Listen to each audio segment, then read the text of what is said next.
Okay, let's switch gears just a little bit, and instead of talking about tools, let's talk about a tactic, or more of a mindset.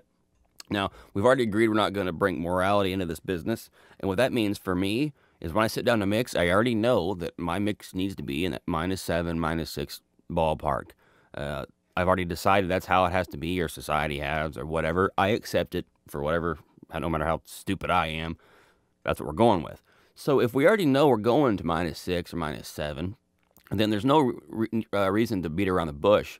And what I like to use is a thing called Blindfold. And so when I'm kind of mixing, and we've already done some mastering style, or at least loudness style processes here.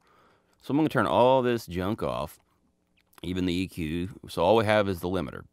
Now, when I set this thing, I always like to have the shape 100% and the bands on 3 and the limiter on maximizer. But actually, let's just get a different one. How about that? Let's fire up. We got the Slate FGX. Let's do that. After it takes forever to load. I don't know why it does that. Probably all that tone they've packed into it. So we're using a brand new limiter. Everything's off for us in terms of. What do you know? iLock tells me my iLock doesn't exist. Again, I've got an article going out today, so you guys will. It's probably 6 months old by the time you get this. But yeah, iLock is the biggest scumbags on earth. This is what happens when you buy plugins from iLock. You can't use them, and you look bad on videos. Well, guess what? Slate wasn't reliable for me. That's disappointing. Okay, so let's open up Oxford limiter. That's another excellent little brick wall limiter gadget.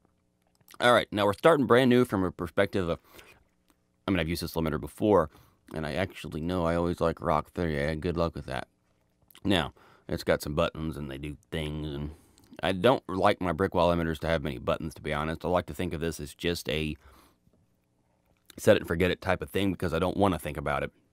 I want to think about my mix as opposed to this.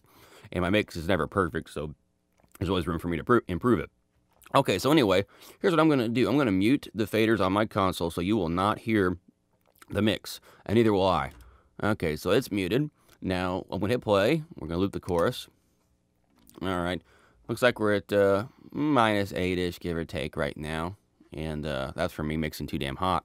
And also the limiter's already doing something. They're shoving 3 decibels of gain into it. Now, from my point of view, it doesn't make sense at all to listen to this mix at this point. And you're thinking, well, what do you mean? All you got's your ears. And that's definitely true. But what I hate is it's not really my ears that are the problem. It's my eyes and my brain and that guilt of maybe I shouldn't quite push it that far. And that's something that happens in mixing all the time anyway. You get where you're afraid to add top end, you're afraid to add 46 hertz because that's probably against some rule. It's real easy to be afraid of all these things. And I don't like living in fear anyway, and we're going to be bold. We're going to do what we want, but more importantly, for this particular thing, I know this mix has to be -6. So before I even bother adjusting my mix, I got my mix decent. I should go ahead and cram it up to -6, right? So I'm going to hit play with it blindfolded, or deaf, or whatever, and I'm going to add input gain until it's where we want it. Okay, that's a little much. Okay, so with that right, it's varying. I got to figure what's going on there, but with that right there, we're in the ballpark. So now what I would do, I'm going to get my faders all the way down on the console, almost fade it in, is now we're going to listen for damage. And this is a big thing that we're going to cover in the next few steps on what to look for, common problems, things like that. But it's just important to note that when we're setting this loudness initially, that it does not matter. We already know we have to get this loud. So how are we going to get there? And let's just see how bad it's messed up.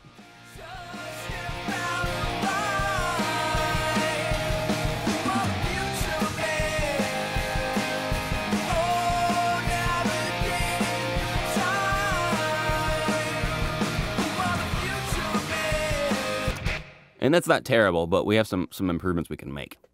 Okay, so we'll cover that in the next video.